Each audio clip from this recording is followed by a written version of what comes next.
তো খাওয়ালেন না। বাপ মারা গেলে, মা মারা গেলে সন্তানের কি করতে হবে এটা শরীয়ত বলে দেয়নি? দিয়েছে। আপনি জানেন না তাই করেন না। কি বলে দিয়েছে? রাসূল সাল্লাল্লাহু আলাইহি ওয়াসাল্লাম বলেছেন, যদি কোনো সন্তানের পিতামাতা মারা যায় 3টা আমল করতে পারবে। কয়টা? এক, বেশি বেশি দোয়া ইস্তেগফার পাঠ করবে। কি করবে? আল্লাহ আমার বাপকে ক্ষমা করে দাও, মারা গেছে, কবরের শাস্তি মাফ করে দাও, আমার মাকে ক্ষমা করে দাও। সালাত শেষে, তাহাজ্জুদের সালাত শেষে 2 হাত তুলে আল্লাহকে ডেকে বলবে, আল্লাহ আমি আমার বাপের জন্য ক্ষমা চাচ্ছি, আমি আমার মায়ের জন্য ক্ষমা চাচ্ছি, আল্লাহ মাগফির লাহুম ওয়ারহামহুম, আল্লাহ তুমি তাদের উপরে ক্ষমা নাজিল করো, তাদের উপরে দয়া নাজিল করো, তাদের কবরকে প্রশস্ত করে দাও, তাদের কবরকে আলোকিত করে দাও, তাদেরকে জাহান্নামের শাস্তি থেকে বাঁচিয়ে দাও, তাদেরকে জান্নাতে প্রবেশ করিয়ে দাও। এইভাবে দোয়া করবে, রাসূল সাল্লাল্লাহু আলাইহি ওয়াসাল্লাম শিখিয়ে দিয়েছেন। তাহলে কি হবে? আল্লাহ সুবহানাহু ওয়া তাআলা বিচার মাঠে এই পিতামাতাকে জান্নাতে অনেক মর্যাদা দিবেন। তখন পিতামাতা আল্লাহকে জিজ্ঞাসা করবে, আল্লাহ আমরা তো এত আমল করিনি, এত মর্যাদা দিলেন কেন? তখন আল্লাহ বলবেন, বিস্তিগফার ওয়ালাদিকালাক, ওই যে তোমার সৎ ছেলে মেয়েরা যাদেরকে রেখে এসেছিলে তারা বেশি বেশি দোয়া করেছে, ইস্তেগফার পাঠ করেছে, তোমার সৎ সন্তানের দোয়ার বদৌলতে আমি তোমাদেরকে জান্নাতুল ফেরদাউস দান করেছি। এই যে এটা। কিন্তু আপনার ছেলে, কি ছেলে রেখে গেছেন, ও শুধু 40-এ খাওয়াবে, শেষ, আর কিছু দোয়াই জানে না, করবে কি করে? অথচ ইসলাম সঠিক সমাধান দিয়েছে। পিতামাতা মারা গেলে সন্তান দোয়া করবে, 1। 2, সাদগায়ে জারিয়া দিবে। মানুষ মারা গেলে 3টা আমলের নাকি পেতে থাকে, তার একটা সাদগায়ে জারিয়া। সাদগায়ে জারিয়া মানে অজুখানা করে দিবেন, টিউবওয়েল গেড়ে দিবেন, ফ্যান ঝুলিয়ে দিবেন মসজিদে, মুসাফির খানা করে দিবেন, এতিমখানা নির্মাণ করবেন, একটা বট গাছ লাগাবেন বাপের নিয়তে, মৃত বাপের নিয়তে। বট গাছ ছায়াতে যত মানুষ উপকৃত হবে, মসজিদে ফ্যান ঘুরবে যতদিন, অজুখানাতে অজু করে মানুষ উপকৃত হবে যতদিন, মৃত বাপের আমল নামাতে ফেরেশতারা নেকি লিখবে ততদিন। এটা স্থায়ী নাকি? আর 40-এ খাওয়াই দিলেন, লবণ কম হয়েছে, বেশি হয়েছে, কথা বুঝেননি? আবার যাদেরকে খাওয়ালেন শতকরা 99 জন লোকই বেনামাজি, ওর দোয়াই তো কবুল হবে না, বেনামাজিকে খাওয়ালেন কেন? কথা বুঝেননি মনে হয়? আপনি ইসলামী সমাধান নেন। আপনি বলবেন তাহলে বাপ মা মারা গেছে খাওয়াবো না, সমাধান কি? এই যে শরীয়ত সমাধান দিয়েছে, কি? দোয়া করো, 1। 2 নম্বর সাদগায়ে জারিয়া, আর 3 নম্বর বলেছে মৃত বাপের জন্য বা মায়ের জন্য হজ করা যাবে।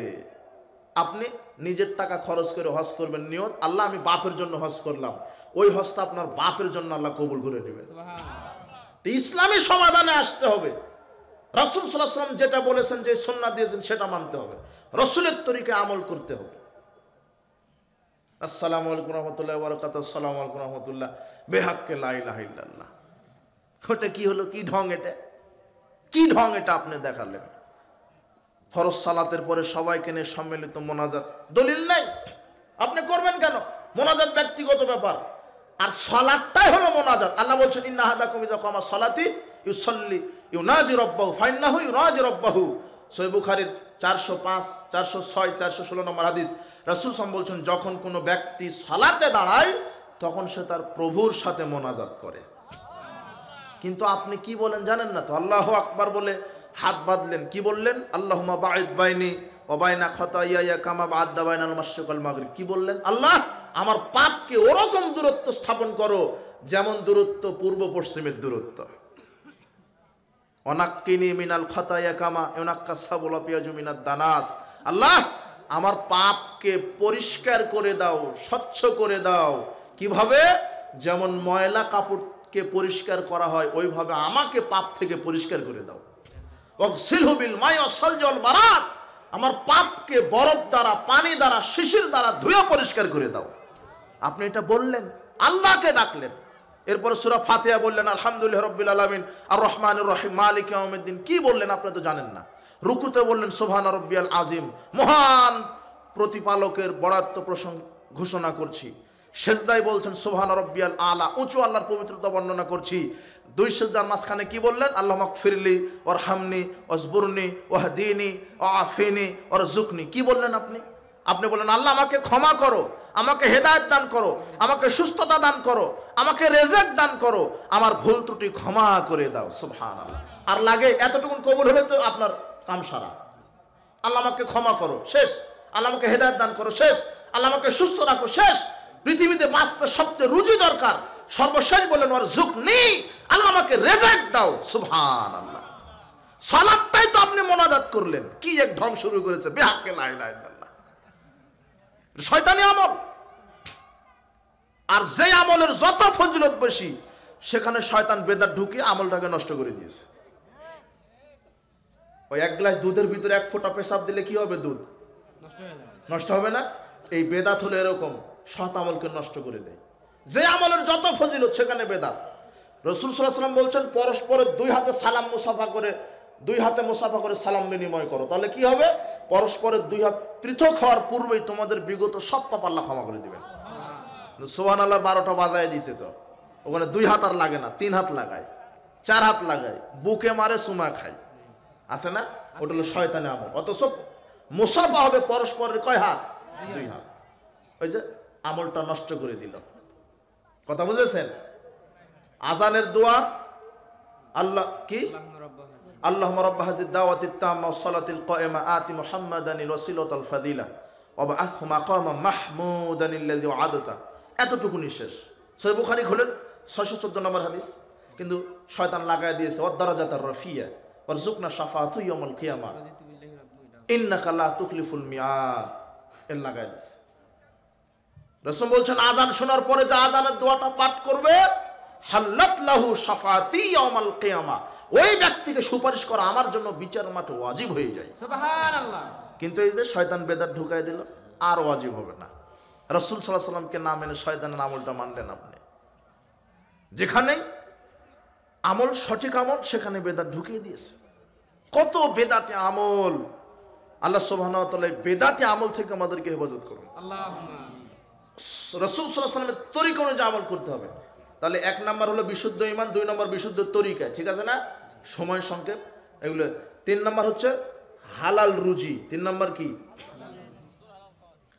হালাল এবং পবিত্র রুজি। শুধু হালাল না, হালাল এবং পবিত্র। হালাল হলে হবে না, পবিত্র হতে হবে। আল্লাহ বলছেন, ইয়া আইয়ুহার রাসূল কুলু মিনাত তাইয়্যিবাত ওয়া আমালুস সালিহা, হে পৃথিবীর নবী রাসূলগণ, আমল করার পূর্বে পবিত্র রুজি খাও। কি রুজি? পবিত্র। পবিত্র রুজি খাও। আল্লাহ সুবহানাহু ওয়া তাআলা বলছেন, ইয়া আইয়ুহান নাস কুলু মিম্মা ফিল আরদি হালালান তাইয়্যিবা, হে মানব মণ্ডলী, তোমরা পবিত্র হালাল খাদ্য খাও। হালাল এবং হালাল পবিত্র খাদ্য খাও। কি? এইদিকে শোনেন, আমি শেষ করে দেব কয়েক মিনিট। এইটা বুঝলে আপনার জীবন সাকসেস হবে ইনশাল্লাহ। এই যে পবিত্র রুজি কি জিনিস, হালাল না। একটা কথা শুনে রাখেন, হালাল হলেই সেটা খাওয়া যাবে না, পবিত্র হতে হবে। কি হতে হবে? পবিত্র হতে হবে। হালাল হলেই সেটা পবিত্র হয় না, কিন্তু যেটা পবিত্র সেটাই হালাল হয়। পবিত্র হলেই খাওয়া যাবে, কিন্তু হালাল হলে খাওয়া যাবে না যতক্ষণ না কি না পবিত্র না। হালাল জিনিস অপবিত্র হয়ে যায়। কেমন করে? মাছ খাওয়া কি হারাম? হালাল। গাভীর দুধ, গরুর গোশ হালাল। কিন্তু হারা ঘাস, আপনি গেছেন, যমুনা নদীর টাটকা ইলিশ উঠেছে, টাটকা ইলিশ, ইলিশটা কি হারাম না হালাল? ইলিশ হালাল, কিন্তু পকেটের যে টাকাটা বাহির করলেন ওটা হলো ঘুষের টাকা অথবা সুদের। পকেটের টাকাটা কিসের? দুর্নীতির অথবা চুরি করা টাকা, অথবা ঘুষের অথবা সুদের। ইলিশ হালাল, কিন্তু টাকাটা ঘুষের হওয়ার কারণে ইলিশ আপনার জন্য খাওয়া হারাম হয়ে গেছে, ওটা অপবিত্র। কথা বুঝেননি মনে হয়? এরাই হলো হারামখোর। যারা সুদখোর, ঘুষখোর, যারা মদখোর, হলো হারামখোর। এদের দোয়া এবাদাতের নেকি আল্লাহ কবুল করবেন না। এবাদাত কবুলের পূর্ব 3 নম্বর শর্ত হচ্ছে কি? পবিত্র হালাল রুজি ভক্ষণ করা। আজকে সমাজে প্রায় হারামখোর, সুদের সাথে জড়িত। হালালখোর পাওয়াই কঠিন। 5 ব্যাটারি টয়লেট টর্চ লাইট দিয়ে খোঁজা লাগবে যে হালালখোরকে। প্রায় হারামখোর ব্যাংকের সাথে জড়িত। ব্যাংকের লোন নিয়ে ব্যবসা, মুদির দোকান দিয়েছে, পানেরও দোকান দেয় এখন, অটো কিনে, রিক্সা কিনে, ভ্যান কিনে, ব্যাংকের লোনের টাকা দিয়ে গাড়ি করে, গাড়ি কিনে, বাড়ি করে। কি ব্যাংকের টাকা কি জাকাতের টাকা দেয়? এটা লালমনিরহাট জেলা পড়ছে মনে হয়, তাই না? লালমনিরহাটে ব্যাংকের টাকা যে দেয় বাংলাদেশে, ওটা জাকাতের টাকা, তাই না? কিসের? সুদের। আপনারা বলছেন সুদের। সুদ হালাল না হারাম? হারাম। সুদ হারাম। হালাল্লাহুল বায়া ওয়া হারামা রিবা। আল্লাহ বলছেন আমি সুদকে হারাম করে দিয়েছি। সুদ হলো পাপ। ওয়ালা তাআওয়ানু আলাল ইসমি ওয়াল উদওয়ান। আল্লাহ বলছেন পাপের কাজে সহযোগিতা করো না। আল্লাহ নবী বলছেন আকিলার রিবা ওয়া মুকিলাল কাযা ওয়া শাহিদা কলাম সাওয়া। আল্লাহ নবী বলছেন সুদ যে খায়, সুদ যে প্রদান করে, সুদের লেখক, সুদী ব্যাংকে চাকরি যারা করে সবার উপরে আমার অভিশাপ। সুদী ব্যাংকে চাকরি করা হারাম। সুদী ব্যাংকে চাকরি করার চাইতে ভিক্ষা করে খাওয়া ভালো। কথা বুঝেছেন? সুদী ব্যাংকে চাকরি করা হারাম, আপনি সহযোগিতা করলেন। ব্যাংকে যারা চাকরি করে এদেরকে ঘর ভাড়া দেওয়াও হারাম, আপনি ওদেরকে আশ্রয় দিলেন। কথা বুঝেছেন? সুদ হারাম, ঘুষ হারাম, দুর্নীতির টাকা, সুদের টাকা, ঘুষের টাকা, চুরি করা টাকা সব হারাম। এই হারাম টাকা দিয়ে যদি হালাল কোনো বস্তু কিনেন ওটাও হারাম। কথা বুঝেন নি মনে হয়? আল্লাহ পবিত্র, তিনি পবিত্র ছাড়া কিছু কবুল করেন না। আর সমাজে আছে না বিড়িখোর, সিগারেটখোর, জর্দাখোর? এইবারে তো রাগ করবেন, কেন এখানে তামাক চাষিরা সব বসে আছে। আজকে তওবা করেন, আগামীকাল থেকে ভিক্ষা করে খাওয়ার নিয়ত করেন, তবু তামাক চাষ করব না। ভিক্ষা করে খেলে ইবাদত কবুল হবে, তামাক বিক্রি করা টাকা দিয়ে তাহাজ্জুদে দাঁড়ালে ইবাদত কবুল হবে না। ওয়াল্লাহি আল্লাহর কসম হবে না। আমি আপনার বুকের উপরে দাঁড়িয়েই কথা বলছি। আশ্চর্য একটা স্পেশাল খাবার দুনিয়াতে, যেটা তামাক। তামাক থেকে জর্দা তৈরি হয় না? আপনারা তো আমার চেয়ে বেশি জানেন। সিগারেট মশলা তৈরি হয়, বিড়ির মশলা তৈরি হয়, জর্দা তৈরি হয়। আহা কি সুন্দর হয়ে আছে, আমি দেখে আসলাম আসার সময়। ওকে কুকুরেও মুখ দেয় না, গরুও মুখ দেয় না, ছাগলও মুখ দেয় না। কে খালি মুখ দেয়? মানুষ। আচ্ছা একটু শোনেন, শোনেন, আমাকে গালি দেন, জেলে দেন, ফাঁসি দেন, হক কথা বলা লাগবে না আমার। আচ্ছা দেখেন, পীরের মুরিদকে আমি বলদ বললাম না? যারা বিড়ি খায়, সিগারেট খায়, জর্দা খায়, এরাও ওই কাতারের বলদ। কিভাবে জানেন? আচ্ছা এই শোনেন, আমি প্রমাণ করবো তো বলদ কিনা, এটা প্রমাণ করা লাগবে না? দেখেন, শোনেন, এই শোনেন, এদিকে শোনেন, শোনেন। আপনি মুদির দোকানে গেছেন, একটা মুদির দোকানে দোকানদারকে বলছেন ভাই এক প্যাকেট বিস্কিট দেন তো। তো বিস্কিট দিল, বিস্কিটের প্যাকেটটা নিয়ে আপনি দেখলেন যে বিস্কিটের গায়ে লেখা আছে এই বিস্কিট খেলে ক্যান্সার হবে। কি হবে? ওই দোকানদারকে আপনি রাখবেন? কি করবেন আপনি? এই বিস্কুট খেলে মৃত্যুর কারণ, এই বিস্কিট খেলে ক্যান্সার হবে, যদি লেখা থাকে বিস্কিটের গায়ে, কি করবেন ওকে? ওই যে দোকানের যে লাঠিটা আছে, তুই কি বিস্কিট বিক্রি করি যে বিস্কিট খেলে ক্যান্সার হবে লেখা আছে, বিস্কিট খেলে মৃত্যু হবে, তুই কি পিটাবেন না? কিন্তু কিছু বলদ আছে, ও সিগারেট কিনে খায়, সিগারেটের গায়ে লেখা আছে সিগারেট খেলে ক্যান্সার হবে। আমি বানায় বললাম নাকি? তাহলে কেমন বলদের বলদ? ও নগদ লেখা আছে ধূমপান মৃত্যুর কারণ, ধূমপান ক্যান্সারের কারণ, ধূমপান বিষপান লেখা থাকে না নগদ। অথচ ওটা যদি বিস্কিটের গায়ে লেখা থাকতো দোকানদারকে আস্ত রাখতো? তাহলে কত থার্ড ক্লাসের বলদ, শুধু বলদ নাই। কোনদিন কাউকে দেখেছেন টয়লেটে এক গ্লাস দুধ ডিম খেয়েছে মানুষ? কি খায় টয়লেটে?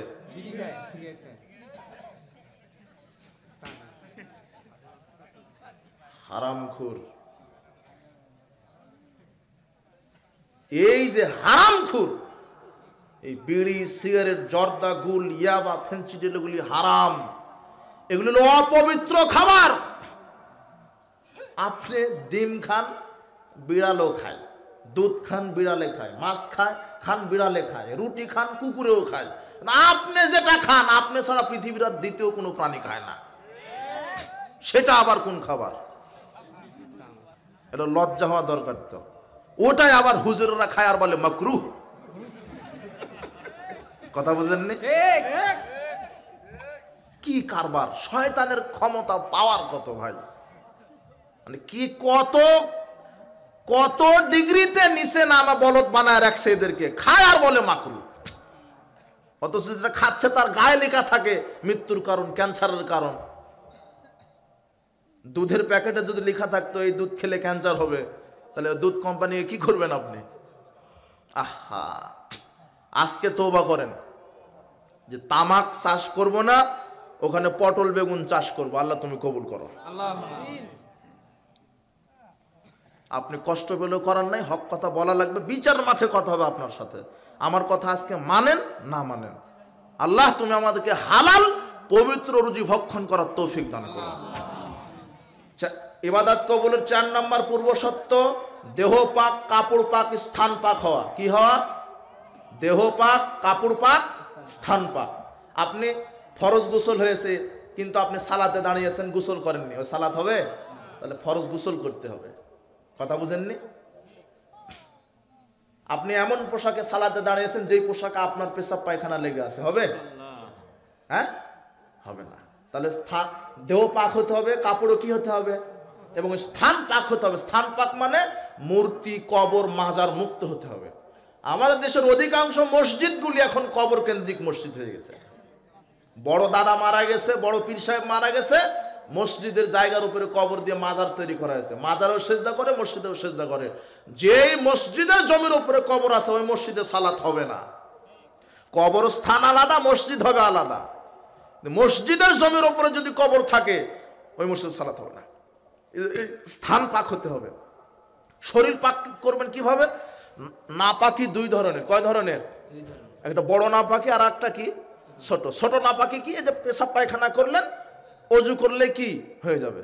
কিন্তু স্বপ্ন দোষ হয়েছে, স্ত্রী মিলন করেছেন, হায়েজ নেফাস হয়েছে, গোসল কি হয়েছে? ফরজ। এগুলি আলোচনা দরকার। আমি যদি এখন মুরব্বীকে দাঁড়ায় বলি যে ফরজ গোসলের নিয়ম বলেন, ও পারবে না। নাতির বয়স হয়ে গেছে, ফরজ গোসলের নিয়ম তার জানা নাই। চামড়া ঘুষ পড়ে গেছে, বলছে ওকে বলবেন যে তায়াম্মুম করেন, তো বলবে কি তায়াম্মুম কয় তারিখে খাওয়া লাগে? ওসর আদায় করছেন, ওসর বলছে এটা কি, ওসরটা কি, কিভাবে পরিধান করে এটা? মনে করছে ওসর মানে গায়ে পরার কোনো পোশাক। কথা বুঝেননি না? এগুলি ইসলামী চর্চা নাই বলে অবস্থা। গোসল যদি ফরজ হয়ে যায় তাহলে ফরজ গোসল করতে হবে। ফরজ গোসলের নিয়ম কি? গোসলখানা গিয়ে 2 হাত কবজি পর্যন্ত আগে ধৌত করবেন, এরপরে লজ্জাস্থান নাপাকি পরিষ্কার করবেন, এরপরে সলাতের অজুর মতো অজু করবেন, তারপরে মাথায় 3 বার পানি ঢেলে চুলের গোড়াতে পানি পৌঁছে দিবেন, এরপরে সারা শরীর ধৌত করবেন। এই হয়ে গেল ফরজ গোসলের বিধান। কথা বুঝেছেন? এটা তো অনেকে জানেন না। এবার ফরজ গোসল করতে হয়। অজুর নিয়ম তো শিখবেন। তায়াম্মুম কিভাবে করতে হবে? তায়াম্মুম কেন করা লাগে? পানি না পাওয়া গেলে, অথবা অনেক দূর পানি আছে, আপনি মুসাফির সফরে আছেন, পানি নিয়ে আসতে আসতে অনেক সালাত কাজা হওয়ার ভয় থাকতে পারে বা জীবনের আশঙ্কা আছে, অথবা ডাক্তার নিষেধ করেছে, পানি বাড়িতে আছে কিন্তু আপনার গায়ে প্রচন্ড জ্বর, ডাক্তার নিষেধ করেছে পানি স্পর্শ করা যাবে না। সেই ক্ষেত্রে বিকল্প হলো, পবিত্রতা অর্জনের বিকল্প মাধ্যম হচ্ছে কি? তায়াম্মুম। তায়াম্মুম কিভাবে করবেন? পবিত্র মাটি, বিসমিল্লাহ বলে 2 হাত পবিত্র মাটির উপরে একবার মারবেন, এরপরে ফু দিবেন, তারপরে মুখমণ্ডল একবার, বাম হাত দিয়ে ডান হাতের কবজি পর্যন্ত, ডান হাত দিয়ে বাম হাতের কবজি পর্যন্ত একবার। এটা কি হয়ে গেল? তায়াম্মুম। এইভাবে সালাত। তাহলে অজু গোসল তায়াম্মুম শিখতে হবে, পবিত্রতা শিখতে হবে, ফরজ গোসলের বিধান জানতে হবে। এরপরে 5 নম্বর ইবাদত কবুলের পূর্ব শর্ত ইখলাস, বিশুদ্ধ ইখলাস। বলেন কি? মানে ইখলাস, আমি যা আমল করবো সব কাকে খুশি করার জন্য। এই তো শেষ 5 নম্বর বলে শেষ। 12টা বেজে গেছে না? 12টা শেষ করবো, 2 বেজে গেছে।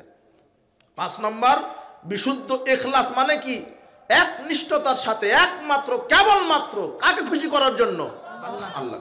আমি 10 টাকা দান করছি আর বলছি একটু মারহাবা দেন, জনগণ জানুক আমি বড় দানবীর। এই যে মানুষকে দেখাবার জন্য যদি দান করেন, ওই দান আপনাকে ধাক্কা দিয়ে জাহান্নামে ফেলে দিবে।